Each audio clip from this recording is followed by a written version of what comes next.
tələbələr yaxşıdırsa, yəqin izləyicilər də yaxşıdırlar. Həmd olsun Allaha. Bismillahirrahmanirrahim. Elhamdülillahi Rabbil alemin. Yenə günlərdən biridir. Yenə kim üçün adi bir gün idi bugün, kim üçünsə özəl günlərdən biridir. Amma hər bir halda Allahın günlərindəndir. Allah deyir, mənim günlərimi xatırlayın. Musa Peyğəmbərə Quranda buyurur. Bugünkü Allah zikr olunlar, Allah yad olunlar. O gün Allahın günüdür. Yəni o gün Allah daha çox yad olunlar, daha çox zikr olunlar. Bilmirəm bugün nə qədər Allahı zikr eləmişsiniz, bilmirəm. Xəbərim yoxdur. Heç özüm də bilmirəm. İnşallah siz zikr edərsiniz, ibadət edərsiniz Allahın izni ilə. Günlərimizi dəyərli eləyə bilərik, qiymətli eləyə bilərik. Özümüzdən çox şey asılıdır. Çox şey asılıdır. Hər şey özümüzdən asıl desəm bəlkə də yanılmaram. Allah ixtiyarımıza buraxıb da hər şeyi. İxtiyar sahibisən. İradə sahibisən. Ağıl sahibisən. Nə istəyir? Deyirsən, iş gör, mən də sənə təkan verim, güc verim. Var, ikinci belə bir varlıq yoxdur. Səhv deyirsən, deyir, təzdən başla. Bir dəfə səhv, iki dəfə səhv. Bir müdiriyyətdə bir dəfə, iki dəfə səhv eləyərsən, bağışlamazlar. İşdən çıxardarlar, institutdan kəsilərsən, ya bir təşkilatda bir narazılıq olar, əzlər inciyərlər, küsərlər və s. Bugünkü dərsimiz əslində maraqlı dərsdir. Deyərdim ki, çox maraqlı dərslərdəndir. Dünyanın kiçikliyi və axirətə diqqətin əhəmiyyəti. Bilirsiniz, dünya baxışda fərqlər çoxdur.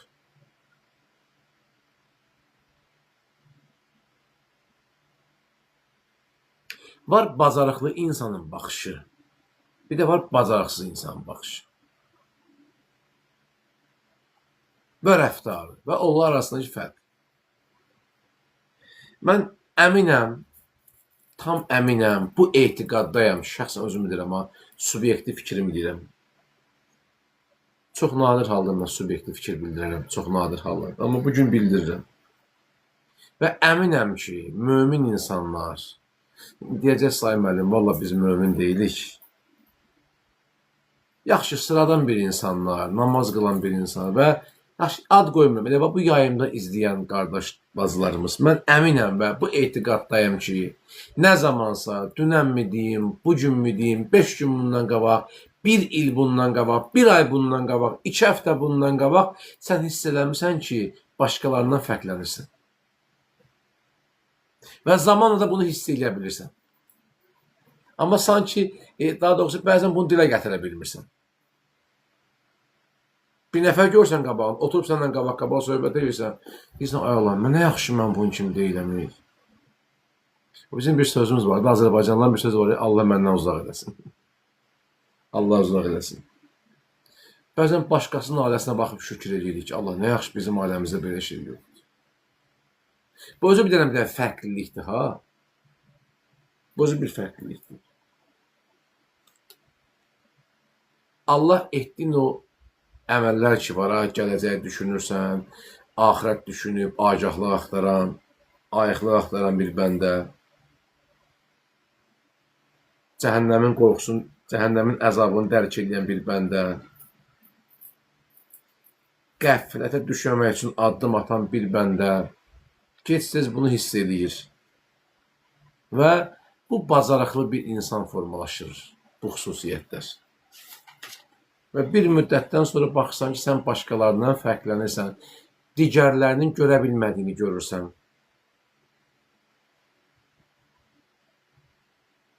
Görə bilmədiyini görürsən. Adam var deyir, demişdim da. Necə ürəyimə dammışdı. Hiss edirdim. Mən bunu demişdim axı bəs. Onun üçün xüsusi bir fövqəladə təbii bir şey lazım deyil. Bir balaca, bir balaca əqlin məqamını, hakimiyyətini, ağlın üstünlüyünü başa düşə bilirsən və onun nəfsi hakim eləyə bilirsən, onu ağa eləyə bilirsən, baxacaqsan ki, bəli, sən artıq o fərqi görə bilirsən, o baxışların dəyişir. Biraz da qidaya diqqət edirsən, qida da bu da mühüm rol oynayır. İnsan əmanətə vəfa edir.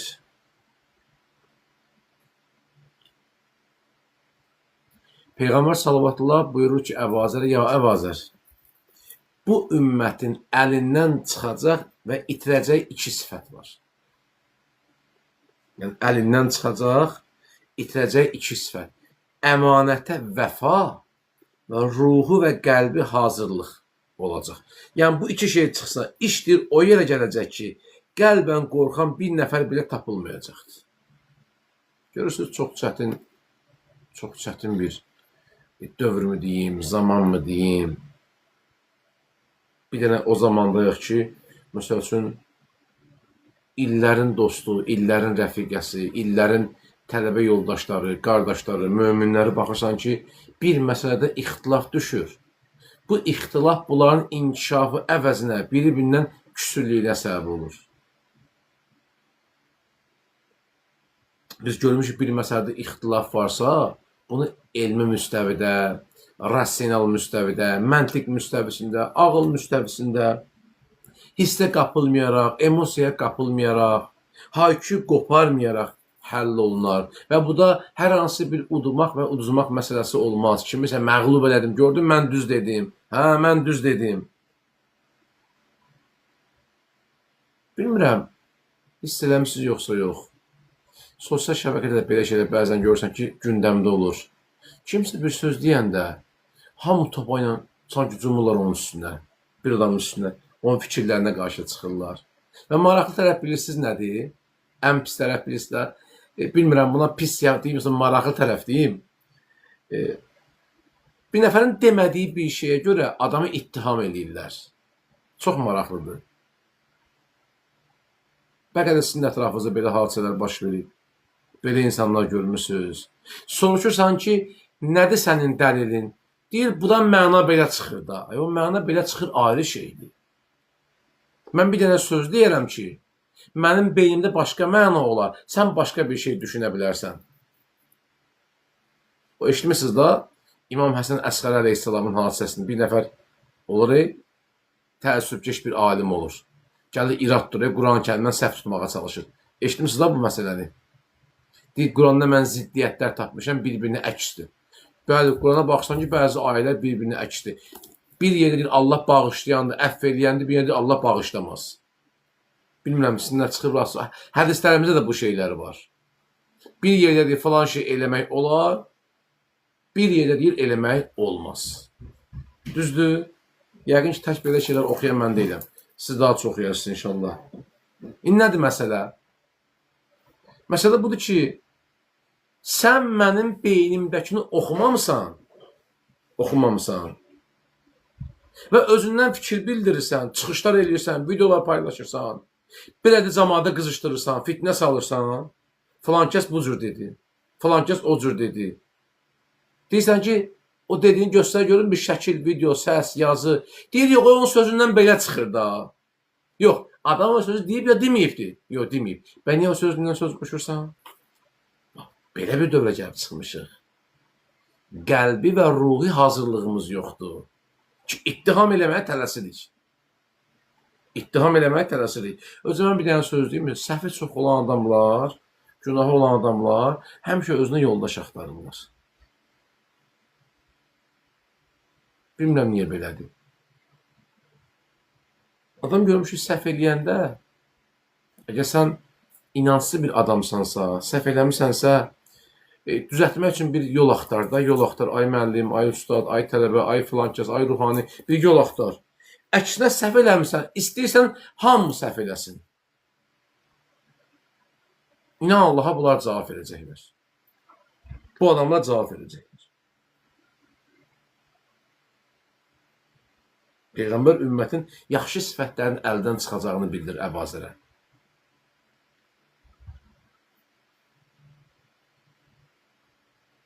İki mühüm məsələyə bu dərsdə toxunulur. Bir, sağlam bir cəmiyyətin qurulmasında, ictimai əlaqələrin güclənməsində əsas rol oynayan ictimai və əxlaqi bir xüsusiyyət olan əmanətə vəfa məsələsidir. Digər məsələ də baş verən hadisədə qəlb və ruhun hazırlığıdır. Qəlb və ruh hazırlıqdır. Əmanətlə bağlı biz dərslərin danışmışıq bu barədə. Mən amma istəyirəm ki, bu mövzuda ruhu və qəlb aramlığına keçək. O mövzudan biraz danışaq.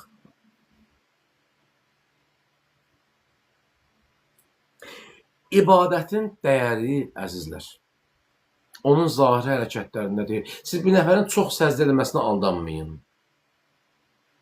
Bir də bir söz deyim, bir nəfər elm əhlidirsə, o deməkdir onun hər dediyi söz düz sözdür.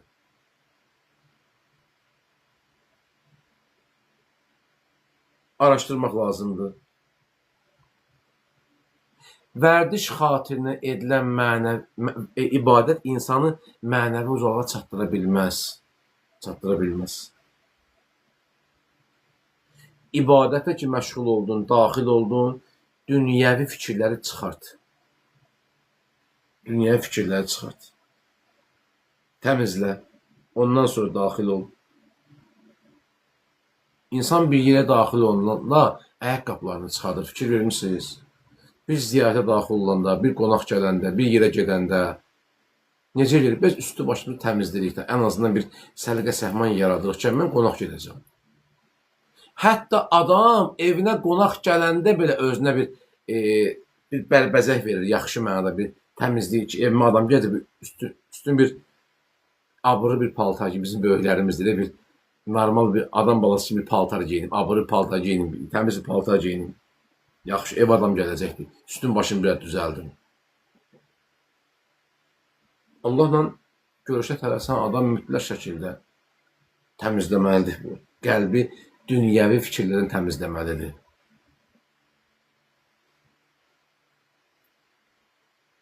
Biz çox demişik, oxumuşsunuz dünyanın dəyərsizliyi barəsində. Aldıcı bir aləm olması barəsində.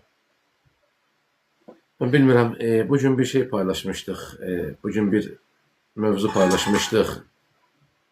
Bilmirəm, bir kısa bir video paylaşmışdıq WhatsApp bölməsində. Bir neçə əzizlərimiz dedilər ki, müəllim, bunu atın bizə, bu nə qəribə sözdür, bu nə qəribə bir fikirdir. Deyir, çox gözəl sözdür, deyir, qəlbimi sakitləşdir, qəlbimi sakitləşdir. Bura sadəcə dünyadır. Hara çatsan da çata bilmədiyin yerdəsin. Həqiqətən bu cürdür. Hara çatsan da yenə çata bilmədiyin yerdəsin. Yenə istəklərin özünü tam doğrultmayacaq. Yenə o ümumi rahatlıq tapa bilməyəcəksən. Bəli, olacaq bir rahatlıq, olacaq bir müddətdir. Amma sən qəlbini sakitlə. Qəlbə sakit. Deyən qəlbində yan, sakit ol. Sakit ol. Coşma, daşma, tüğyan eləmə. Sən həm mənə ziyan vurursan, özünə ziyan vurursan. Bəli, biz buralı deyilik, biz bura sakin deyilik. Mən də başa düşürəm, sən başqa şeylər üçün döyünmək istəyirsən. Mən də hələ axtarışdayam. Axtarıram ki, bu əbədiyyət olsun, sən də daimi döyünəsən. Və zaman ötdükcə araşdırmalar və tədqiqatlar nəticəsində ağıl bəyan edir ki, biz burada daimi deyilik. Daimi deyilik.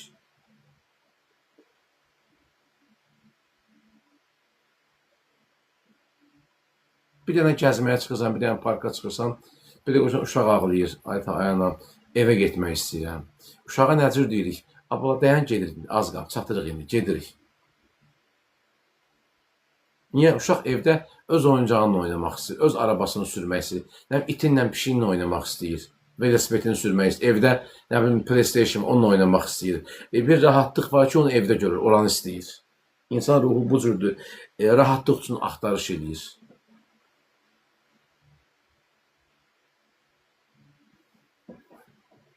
Yaxşı, biz necə eləyək də bu qəlbi və ruhi hazır olaq? baş verən proseslərə qəlbən və ruhən hazır olaq. Biz niyyət elə çökməyək, depressiyaya düşməyək, ağırlıq keçirməyək.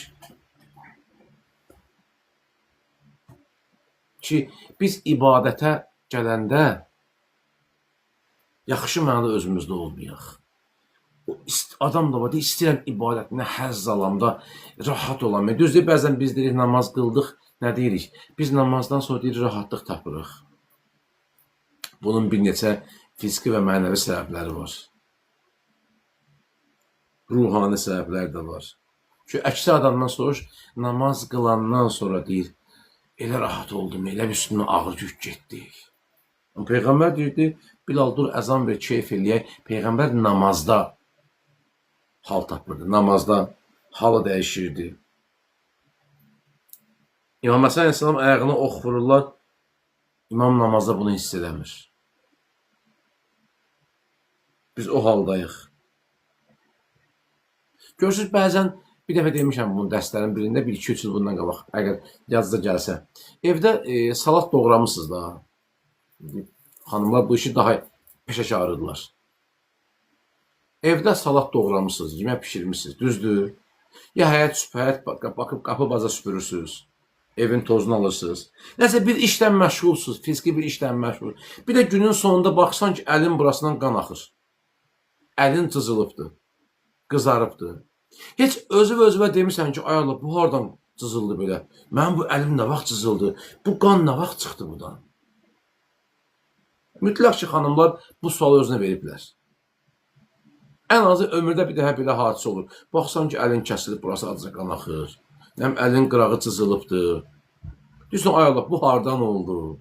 Bu necə oldu? Mən əlimə bir dənə belə bıçaq vursan, qışqıraram ki, əlim kəsdi, iynə sansdı, iynə bat, tikan bat. Adi bir tikan batına bir ağaca qanat dişləyəndə 10 dəfə yerin qaşıyırsan ki, yeri qaşınır. Bəs bu nə vaxt cızıldı, nə vaxt bu əzildi, mən xəbərim olmadı. Cavab. Sən o gördüyün işə o qədər alidə olmusan ki, yemək mi bişirirsən, çay dəmləyirsən, yoxsa qazan qaynadırsan, ya paltar yuyursan, ev süpürürsən, ya kubik daşıyırsan, ya daşı kobaltdan qırırsan, ya mişayla taxta kəsirsən. İşə o qədər adaptasiya olmusan, işə o qədər alidə olmusan, işi o qədər sevgi və məhəbbətdən görürsən ki, o ağrını hiss eləmirsən. Bildiniz mən nə demək istədim? Bax, ibadət də bu cürdür. İnsan o zaman ibadətdə özünü hissi hal tapır ki, daha doğrusu, ancaq öz Rəbbini düşünsün. Və təbii ki, buna qədər proseslər gedir. Birdən biri olmayacaq. Əzan verildi, yəni mən namaz qılmıyor, birdən biri olmayacaqdır. Birdən biri olmayacaq. Birinci proses deyim, budur, fikrin təxliyəsidir. Yəni, fikirlərin təmizlənməsidir. Nə deyirlər təxliyə? Bir yerdən başqa yerə köçmək. İnsan niyə köçür bir yerdən başqa yerə? Ya ərazi xoşuna gəlmir, ya nə bilim, qonşu xoşuna gəlmir, ya nə bilim, oranın abı-hava suyu xoşuna gəlmir, yerin dəyişir. Elə ki, ibadətə başladın, sən də biraz təxliyə işləri yapır. Hər şeyi qoy qırağa. Məsəl üçün da, qolundan deyək ki, sadı çıxart, məsələn, sadı qoydun qırağa, təsbiri qoydun, papağı çıxart, üzükləri çıxartdın. Bir dərindən nəfəs al, ya bir stəkan su iç, bir anlıq dayan, dəstəmaz al. Sonra gör təsbihi yavaş-yavaş, corabı giyin, başa papaq qoy, hicabı bağla. Namaz xalçabı sər, möhür qoy. O tip bir xalçanın üstündə 2 dəqiqə, 3 dəqiqə fikirləş. Hətta imkan varsa, ətrafa bir nəzər sal. Bir ayə oxu, Həşr surəsinin sonuncu ayəsini oxu. Yəni, ibadətdən bir 5 dəqiqə, 10 dəqiqə əvvəl özünü hazırla. Nəzəri praktik olaraq hazırla. Çünki sənin bu praktikaya ehtiyacın var. Çox ehtiyacın var. Biraz da imkan varsa namaz xalça və ətir vur. Tam səmimi deyirəm, bəlkə də mənə güləcəksiniz. Bu təsir qoyan bir amildir. Təsir qoyan bir prosesdir. Xalçaya bir dənə ətri vur, hərəm ətri vur məsələn. Ya sevdiyin bir dənə ətri vur ki, o ətir sənə çox xoş gəlir. Və bir də baxacaqsan ki, namaza şövqün yanır. Elə istəyirsən Allah Əkbər deyib giriş eləmək istəyirsən. Tələsməyə çalışırsan ki, məbudumla görüşməyə gedirəm. Buna deyirlər fikrin təmizlənməsi, təxliyə, ibadətdən bir 10 dəqiqə qabaq özünü hazırla, 15 dəqiqə və namazda fikrin yayınmaz. Fikir ancaq ibadət olacaqdır, namazda olacaq. Bu prosesi eləyəndən sonra biraz da fikirləş. Daha artıq görürsən ki, dua zikirləmirsən, biraz xalçaya ətir vurmusan, özünə ətir vurmusan, əl-üzü yumsan, təsbih əlində falan, biraz Quran-ı Kərim ayəsi oxumusan, bir-iki dənə zikirlə artıq durub namaza başlamaq istəyirsən, həmin anda bir 2 dəqiqə, 3 dəqiqə, bir anlıq təfəkkür elə. Öz-özə belə suallar ver. Məsəl üçün, mən sevdiyim adam üçün hazırlıq görürəm, ilahi. Bunlar da verən mənə sənsən. Niyə mənə bəxş eləyənə mən bir hədiyyə eləməyim? Niyə mən bəxş eləyənə qarşı bir dürüst olmayım? Bəlkə elə mən sənin də qarşında biraz bəzənim, biraz düzənim, biraz hazırlıq görürüm. Axı, mən sıradan bir adamın qarşısına getmirəm. Sıradan bir varlığın qarşısına getmirəm. Bizi yaradanın qarşısına mən çıxıram. Bu təfəkkür. Daxildə bir ehtiram və həyəcana səbəb olacaq. Daxildə bir ehtiram və o görmüşsün, böyük alimlərin arxasında cəmaat namazı qılanda, Əhl-i Beyt əleyhissalamın hərəmlərində namaz qılanda, Beynül Hərəmində, Kərbəlada, Məşhəddə, Samirədə, Kazimində, həcdə, ümrədə ki, namaz qılanda nə qəlbə bir ehtiram və həyəcan olur. O görürsünüz, hərəmlərdən keçəndə neyinirdik Əlbəyin zəvvarlarına? Əlimizi qoyduq, sinəmizi əyilirdik, təzim edir, salam verirdik. Məsələn, Xanım Məsum hərəmində 3-4 nəbis keçdiksə, hər dəfə əyilib salam verirdik. İmam Rıza hərəmində onun kimi, İmam Hüseyin hərəmində onun kimi. Ki, artıq hazırlıq görmüsən, təxliyə eləmirsən, əzəmət təfəkkürü formalaşır və səndə bir ehtiram və həyəcan yaranır. Və dəstəmazı diqqətlə almaq lazımdır. Dəstəmazı. Məndən tez-tez soruşurlar ki, dəstəmaz alanda hansı dualar oxuyaq? Dəstəmaz alanda bir neçə dualar oxumaq olar, amma təklif edirəm ki, Qədr surəsini oxuyasınız. Dəstəmaz alanda Qədr surəsini oxuyasınız. Çox təsiri var. Çox böyük təsiri var.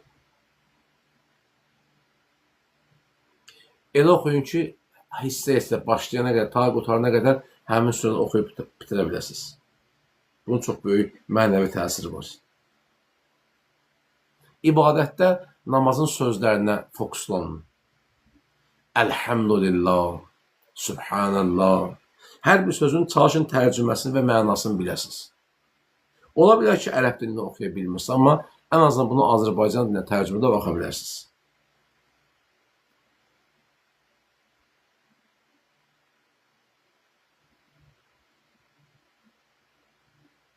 Gördüyün fikrin yayını təzədən möhürə bax, səznəcah yerinə bax. Özün məzəmmət elə. Buna görə pis olma. Düzələcək yavaş-yavaş.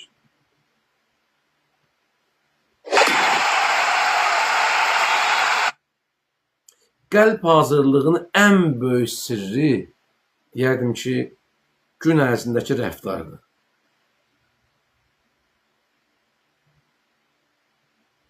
Gün ərzində rəftar. Bu sizin namıza təsir qoyacaq. Gün ərzində gör, dostunla, qardaşınla, valideyninlə, övladınla, ərinlə, xanımınla, qonşu ilə diqqətli ol danışıqlara. Naməhrəmlə baxışa diqqətli ol.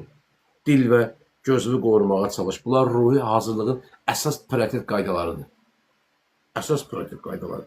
Gün ərzində bir dəfə gözünü qoru, dilini qoru, yalandan uzaq dur, qeybətdən uzaq dur. Namazı o qədər aram qılacaqsan ki, həmişə o halı istəyəcəksən, həmişə. Həmişə o halı ruhun tələb eləyəcək. Mütləq tələb eləyəcək. Çox təsiri var. Ona görə yenə bax, əvvəlki sözlərimizə qayıdıq. Allah dostlarına oturun, durun. Onların sözü çox təsir qoyur. Müəllimlərimizdən, ustadlarımızdan, ehtiram etdiyiniz, diqqət etdiyiniz xütbələrini dinlədiyiz, kitabını oxuduğunuz insanlara, alimlərə suallar verin, öyrənin. Gündəlik nəfsi istəkləri boğmağa çalışın. Nəfsi hakim eləmək. Olur, bəzən nəfs deyirsən, ağla qalib olur. Əgər peşmançılıq varsa, yaxşı haldır. Yenidən ağıl nəfsə qalib eləmək olar. Amma icazə verməyin ki, bu estafet hər dəfə nəfsdə olsun. Bəli, nəfsin yaxşı halları da var. Adam ailə qurmaq istəyir, normal bir şeydir. Bu nəfs qəbul olunan bir nəfsdir. Adam ələ getmək istəyir, övlad olmağını istəyir, özünə iş qurmaq istəyir, ev tikmək istəyir. Bu cür nəfslər qəbul olunan nəfslərdir. Bunlar həva-i nəfs deyil. İnsanın nəfsi hər dəfə düşmən deyil. Nəfsin şeytandan bir fərqi də budur. Bəli, nəfsin insanı harama apardığı məqamlar çoxdur. Amma nəfsin yaxşı məqamları da çoxdur. Ailə qurmaq istəyi, tələbə olmaq istəyi, ali məktəbə qəbul olmaq istəyi. Bu arada yeri gəlmişkən, ali məktəbə qəbul olan bütün tələbələri təbrik edirik. Qəbul olmayanlar da üzülməsinlər, həyat davam edir. Bu son demək deyil. Bu sonun başlanğıcı, yeni bir estafetdir. Mən də ali məktəbə 5 ildən sonra qəbul olmuşam. 2005-də qəbul olmadım. 2006, 2007, 2008, 2009 və 2010. 6 ildən sonra ali məktəbə qəbul olmuşam mən. 350 baldan pulsuzda qəbul olmuşam. Heç bir müəllim yanında olmamışım. Bir dəfə də bunu demişdim. Demişdim, bu sözüm təşəbbürlü reklam üçün yox, tələbələrə bir motivasiya olsun. Özü mən ali məktəbə qəbul olanda üzrüsüdən bir övladım var idi. 3-cü kursda 2-ci övlad olmuşdu. Mən diplom işini tək başına işləmişəm. Allahın lütfu ilə. Belə məsələlər də var. Belə hallar da olur. Biz çox şey istəyərik. İnan, çox şey əldə etmək istəyirik. Və bugün həyatda özümü ən xoşbəxt insanlardan hesab edirəm. Mənim Allahım var. Ailə var, dost var, tələbələr, müəllimlər, kitab, ziyarət, dualar, ibadət, dərslər. Bunların yerini heç bir milyonlar dollarla əvəz eləyə bilməz. Heç birini. Sən o dollarları qazana bilərsən, amma bunları qazanmaq asan bir şey deyil. Bunlar bizə Allahın lütfüdür, Allahın nemətidir. Nemətlərin gərək qədrin dəyərini bilək.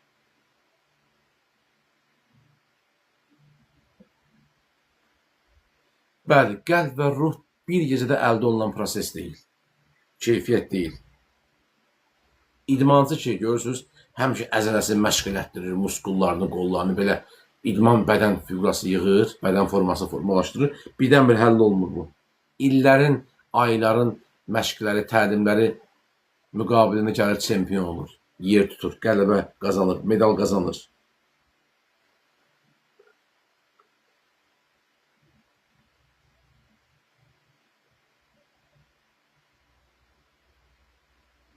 Bir sözdən bizim çox böyük ehtiyacımız var qəlb və ruh aramlığına. Bu ehtiyacla qazanmaq əlimizdədir. Sonda mən mərhum Əllamə Məhdisinin atası var. Eşitmişsiniz, bilirsiniz, 2 dənə Məhəmməd Təqi Məhdisi var. Biri atasıdır.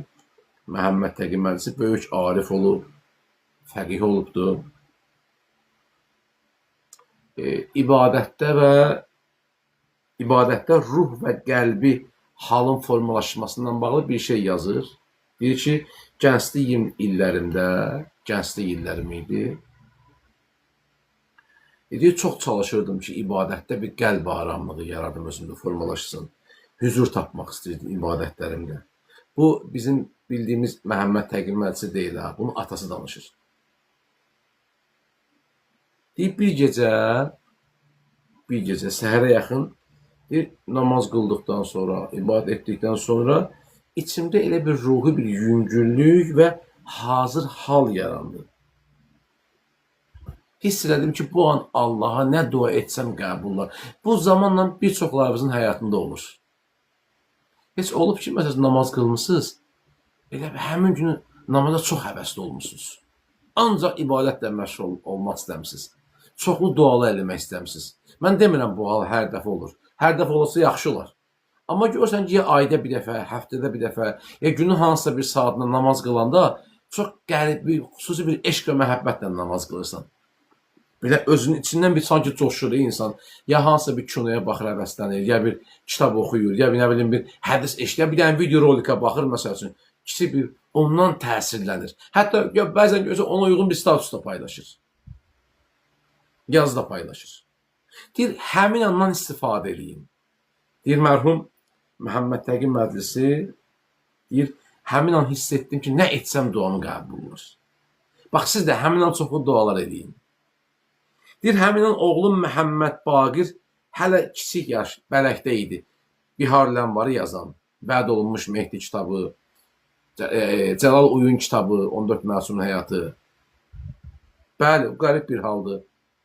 Hər dəqiqə olmur, düz deyirsiniz. Həmin anda istifadə, bəlkə də o fürsət qapısıdır bizim üçün açılıbdır. Deyərdim ki, o fürsət qapı. Fürsət də biraz bilirsiniz da, tez əldə qalma, tez əldən çıxan bir şeydir. Həmin an dəyərləndirmək lazımdır. Fürsət anda bir an gəlir, bir anlıq gəlir. İstəyir maddi, istəyir mənəvi dəyərləndirmək lazımdır. Deyir, hiss etdim ki, həmin an deyir, körpə oğlum deyir, bələkdə idi, körpə idi. Deyir, mən düşünmədən onun üçün dünyəvi bir şey yox, ilahi bir hal dilədim. Dedim, ilahi, bu uşağı dinin xidmətçisi ilə ona elə bir qəlb verir ki, sənin zikrinlə dincəlsin. Ki, onun doğulu Məhəmməd Baqir, bilirsiniz, məclisidir. Ki, Əllamə məclisi, hamımızdan tanıyırsınız. Bihar Ləmbarı kitabının müəllifi. Vəd olunmuş Mehdi kitabı. Cəlal Uyun kitabı. Ki, Əllamə məclisini hamımız tanıyırıq. Adını çox eşitmişik. Bax, bir ata öz övladına gecənin bir vaxtı o duanı elədi. O duanı elədi və Allah da o duasını qəbul elədi. Ki, bu onun oğlu da aləmdə böyük fəqih olubdur. Böyük fəqih olubdur. Deyir, mən o zaman anladım ki, ibadətdə ruhi və qəlbi hazırlıq insanın gündəlik nəfsi istəklərini boğması və gecənin bir aləmində Allaha təmiz qəlblə yönəlməsinin səmərəsini. Bircə gün təcrübə edeyim. Mən demirəm, bir həftə bunu təcrübə elə, bir ay bunu. Əlbəttə, bir həftə olsa qəşəng olar. Bir ay olsa lap yaxşı olar. 3 ay olsa olar. Amma sən də bircə gecə, bir gün. Söz ver, günü sabah dinən ki, sabah tezdən duracağım, dilimi sakit eləyəcəm, gözümü naməhrəmlə qoruyacağım, yalandan uzaq olacağım. Bilirəm ki, filan kəslər onun ağzını danışsın, qeybət eləyəcək. O adamlara yazmayacağım həmin günü, səs də göndərməyəcəm, zəng də eləməyəcəm. Bircə gün özümlə məşğul olacağım. Uşaqlara da hirslənməyəcəm. Ərimə və ya xanımma xidmət eləyəcəm, canla başdan. Gecən də bir vaxtı sübh cavansa, sübh namazına yaxın qocadsa, sübh namazına yaxın cavandırsa gecənin bir vaxtı. Otursun Allahla bir dərdləşsin, münacat eləsin, 10-15 dəqiqə ibadətlə məşğul olsun, gecə namazı qılsın. İnanın ki, az müddətdə siz onun nəticəsini görəcəksiniz. Və bu sizdə həvəs yaradacaq. İkinci dəfə bu halı istəyəcəksiniz. Və belə bir də baxacaqsınız ki, artıq bir hala gəlib çıxmışsınız ki, ibadətlərinizdən həzz alırsınız. Bir həddə gəlib çıxmışsınız, daha çox danışmışsınız, az danışacaqsınız. Bir həddə gəlib çıxacaqsınız ki, boş-boş söz danışmayacaqsınız. Bir həddə gəlib çıxacaqsınız ki, əbəs yerə söhbət eləməyəcəksiniz. Bir həddə gəlib çıxacaqsınız ki, zamanınızın qədrini biləcəksiniz. Ay aman, hər dəqiqə gedə bilərəm, özümü hazırlayıb. Bir həddə gəlib çıxacaqsınız ki, axirət çantanızı hazırlayacaqsınız. Onun için doldurun. Vaxtımız azdır. Allah'ın verək, öz izzət cəlalına Allah bizi ləyaqətli bəndələrdən qərar versin, lütf eləsin, gecə namazı qılanlardan olaq və o halı yaşaya bilən bəndələrdən olaq inşallah. Muhammed və Ali Muhammed salavatla yad edək. Allahümmə salli ala Muhammed və Ali Muhammed və əccil və rəcəhum. Təşəkkür edirəm əziz və dəyərli izləyicilərimizə, tələbələrə, kitab sevərlərə və zəvvarlara ki, dəyərli vaxtınızı ayırdınız. Bəndənin bu naqis günahkar bəndənin söhbəti